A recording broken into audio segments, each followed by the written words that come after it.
The last speaker on my list is you. Thank you, Chairman. Minister, you mentioned those two dreaded words, which are like a red rag to a bull to me, climate change. I'd just like to tell you about the situation for sugar beet growers in eastern England at the moment.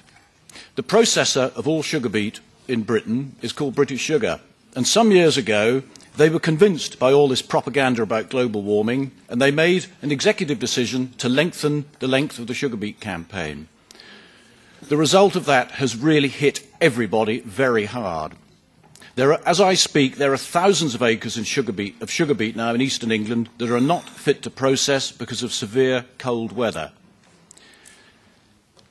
This sort of propaganda is very, very dangerous, and I urge you to stop it, because if you want to cool the climate, all you need to do is organise an international conference on climate change. So in Copenhagen in 2009, that was followed by a spell of very cold weather, and in Cancun in 2010, that was also followed by a spell of even colder weather. So you have the solution there.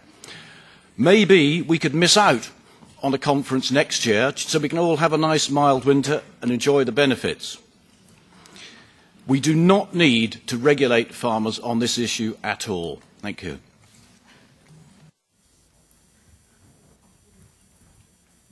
Bene, se non ci sono altri iscritti. Thank you. I have no one else on my list, so to wind up the debate, I shall give Sabine Laruelle the floor one last time for her closing comments. Thank you again, Sabine. Over to you.